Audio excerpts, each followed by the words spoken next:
Ito ay rated SPG. Striktong patnubay at gabay ng magulang ang kailangan. Maaaring may masiselang tema, lengguwahe, karahasan, sexual, horror o droga na hindi angkop sa mga... Nagbago na nga ang buhay ni Tony Carol simula nga nang kupkupin nga siya ni Tony Amar, at dahil may tinatakasan nga itong si Carol, pinalitan niya nga ang kanyang pangalan bilang Lorena.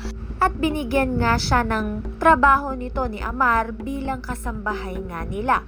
At dahil kasambahay na nga ni Amar itong ngang si Lorena, kaya naman nga't inutusan niya nga itong sundan ng kanyang asawa na si Ronnie. Dahil nga nagdududa na nga itong si Amar sa kanyang asawa na si Ronnie. Kaya naman nga't walang pagtubili ay sinunod nga ni Lorena ang utos nga sa kanya ni Tony Amar.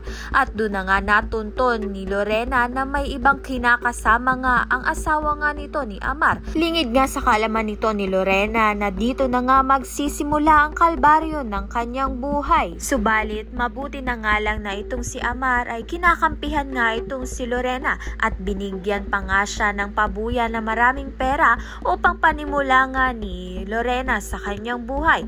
Sa kabilang banda naman nga magkakatagpo na nga muli ito nga si Wilfred at si Lorena. Kaya naman nga't yan at iba pa ang dapat natin pakaabangan. Maraming salamat sa iyong panonood.